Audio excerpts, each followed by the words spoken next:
কোনো ওজর ছাড়া, কোনো কারণ ছাড়া ইচ্ছাকৃতভাবে রোজা ভেঙে ফেলার কথা মাথায়ও আনবেন না।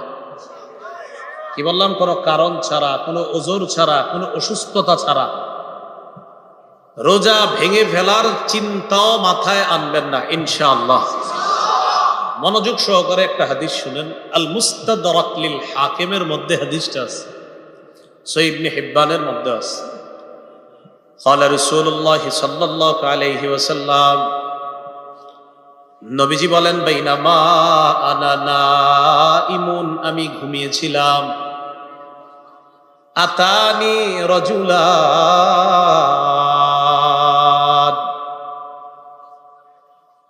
আমি ঘুমিয়েছিলাম, স্বপ্নে আমার কাছে দুজন লোক আসছে। স্বপ্নে কয়জন আসছে? এই যারা রোজা ভেঙে ফেলে তাদেরকে আপনারা এই হাদিসটা নিজেরা আজকে মুখস্থ করবেন, আর যারা ওই যে লাল কাপড় টাপড় লাগায় খায় এদেরকে এই হাদিসটা শোনায় দিবেন। পারবেন না ইনশাআল্লাহ? বাংলাটা মুখস্থ রাখতে পারবেন তো? বাস, শেষের অংশটা মুখস্থ রাখলে চলবে, শুধু শেষের জায়গাটা মুখস্থ রাখলে চলবে। আমি বলছি, মন দিয়ে শুনুন। রাসূলুল্লাহ সাল্লাল্লাহু আলাইহি সাল্লাম বলেন, আমি ঘুমিয়ে আছি, দুই ব্যক্তি আমার কাছে আসছে। আসার পর ফাআখাযা বিদবঈ, আমার বাহু ধরছে, এভাবে বাহু ধরছে। তো ধরার পর আমার টাইনা নিয়ে যাইতেছে, স্বপ্নে দেখতেছে নবীজি। সুবহানাল্লাহ। নবীজি বলেন, আমারে নিয়ে যাইতেছে, যাইতে যাইতে দেখলাম ফাআতায়া বি জাবালান ওয়া'রা, আমারে একটা পাহাড়ের কাছে নিয়ে গিয়েছে, আমারে একটা পাহাড়ের কাছে নিয়ে গিয়েছে। তো এই দুর্গম পাহাড়, এই দুর্গম পাহাড়ের সামনে গিয়ে আমি দাঁড়ায় রয়েছি। দুর্গম পাহাড়, এটার সামনে দাঁড়ায় রয়েছি। নবীজিরে নিয়ে গেছে কয়জন? দুইজন। এইভাবে মনে করেন দুইজন রসুলরে এইভাবে দুই বাহুতে ধইরা দুইজন নিয়ে গেছে। তা আপনি সামনে এলেন না, দেখলে সুন্দর হইতে আছে, আইসেন না, সমস্যা নেই। মানে দুইজন দুই দিক দিয়ে ধরছে, আপনি ধরেন ওই পাশ দিয়ে হুজুর, এইরকম এরকম ধরে নিয়ে গেছে। বুঝছেন সবাই? এরকম। তো আমাকে যখন ওই দুর্গম পাহাড়ের কাছে নিচে আমি দাঁড়ায় রইলাম, ফাকালা, দুইজন আমাকে বললেন, ইসআদ, এই পাহাড়ের উপর উঠেন। তো আমি জবাব দিলাম, লা উতিকুহু, না না, আমি পারবো না, এই দুর্গম পাহাড়ে, এই পাহাড়ে কে উঠবে, আমি পারবো না। নবীজি বলেন, ওই দুইজন নবীজিকে বললেন, সানুসাহিলুহু লাকা, আপনি টেনশন করেন না, পাহাড়ে ওঠা আমরা দুইজন আপনার জন্য সহজ করে দিব, উঠেন।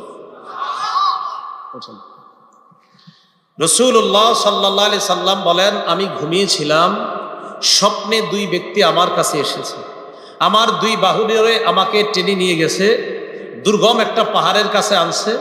ওই পাহাড়ের কাছে যাওয়ার পর আমি পাহাড়ের সামনে দাঁড়িয়ে রইলাম। আমাকে ওই দুইজন বললেন, আপনি পাহাড়ে ওঠেন। আমি বললাম, আমি উঠতে পারবো না। তারা দুইজন আমাকে বললেন, আমরা এই পাহাড়ে যেন আপনি উঠতে পারেন, এই ওঠাটা আমরা আপনার জন্য সহজ করে দিব, আমরা সাপোর্ট দিব, আপনি ওঠেন। রাসূলুল্লাহ সাল্লাল্লাহু আলাইহি সাল্লাম বলেন, ফাসাইদতু, আমি পাহাড়ে উঠলাম। পাহাড়ে ওঠার পর আমি দেখলাম, ইদান বিআসওয়াতিন শাদীদা, প্রচন্ড আওয়াজ আমার কানে আসতেছে। কোথায় উঠাই আওয়াজ পাইছে? পাহাড়ের উপরে।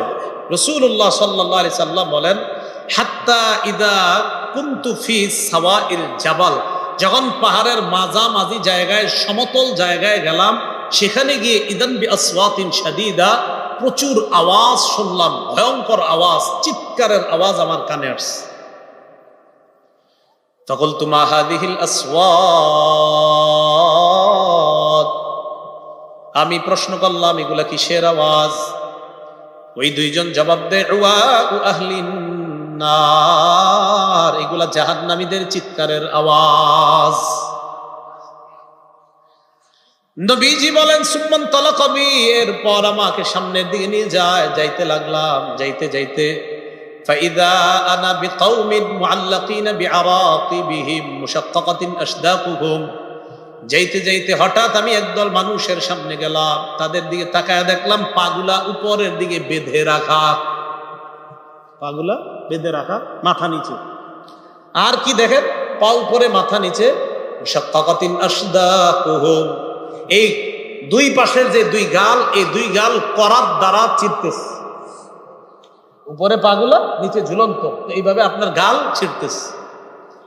তাসিলু আশদাকুহুম দামা, এই পুরা গাল, এই চোয়াল সহ রক্ত পড়তেছে। এই কল্পনায় আনেন, দৃশ্যটা কল্পনায় আনেন, পা উপরে মাথা নিচে, দুই পাশের গাল থেকে রক্ত পড়তেছে। ব্যাপারটা কত ভয়ঙ্কর। রাসূল বলেন, আমি বললাম এগুলা কারা, কার সামনে আমি আসলাম? মান হাউলা? ফেরেশতারা জবাব দিলেন, আল্লাযীনা ইফতিরুনা ক্বাবলা তাহিল্লাতি সাওমিহিম। হুজুর, এরা তারা যারা ইফতারির সময় হওয়ার আগেই ইচ্ছাকৃতভাবে রোজা ভেঙে ফেলে, এরা তারা।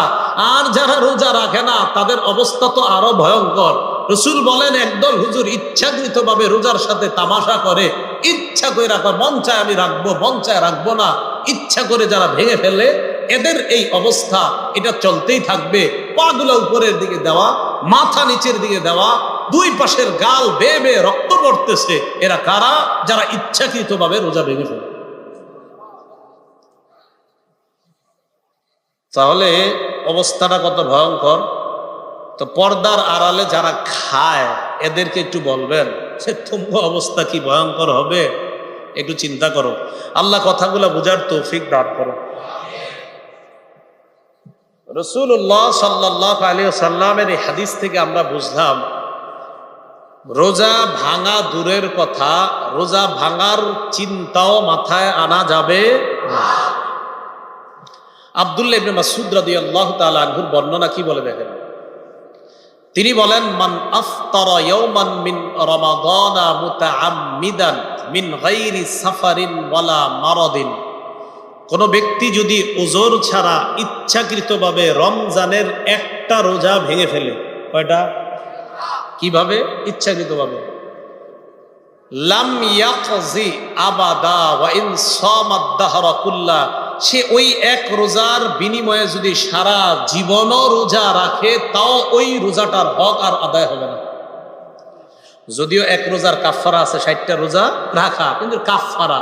কিন্তু ওই যে এক রোজা রাখলে যে আপনি যে বেনিফিট আল্লাহর কাছ থেকে পাইতেন, এটা আপনি সারা জীবন রাখলেও এই ফজিলতটা আর পাবেন না। কয়টা রোজা? মাত্র একটা রোজা ইচ্ছাকৃতভাবে কেউ যদি ছেড়ে দেয়। আল্লাহ আমাদের সকলকে যে কথাগুলা বললাম, এই কথাগুলোর উপর আমল করার তৌফিক দান করেন।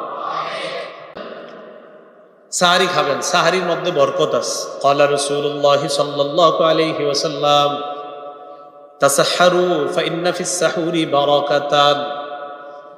রাসূলুল্লাহ সাল্লাল্লাহু আলাইহি সাল্লাম বলেন, তোমরা সাহারি খাও, সাহারির মধ্যে বরকত আছে। বলেন তো সবাই, সাহারিতে কি আছে? সাহারি খাওয়ার সময় 2-4টা খেজুর রাখবেন, অন্যান্য খাদ্যের পাশাপাশি 2-4টা খেজুরও খাবেন। আমি প্রতি সাহারিতে আলহামদুলিল্লাহ খেজুর খাই। রাসূলুল্লাহ সাল্লাল্লাহু আলাইহি সাল্লাম বলেন, সাহারিতে খাদ্য হিসাবে খেজুর কতই না নিয়ামতে পরিপূর্ণ খাদ্য। তো সাহারিতে যেই খাদ্যকে আমার নবী নিয়ামতে পরিপূর্ণ বললেন, এটা আমরা মিস করবো কেন? মিস করবো না আমরা। তাহলে একটা হলেও খেজুর খাবেন। যে আমরা ভাত অন্যান্য যা খাই, যে আমার নবীর যে নিয়ামতের কথাটা বলছে, এটা আমরা কেউ মিস করবো না। তাহলে সাহারি টোটালটা বরকত। আবার ওই বরকতের মাঝে রাসূল আলাদা একটা স্পেশাল নিয়ামতের কথা বলছে, খেজুর। তো এটা আমরা খাবো ইনশাআল্লাহ।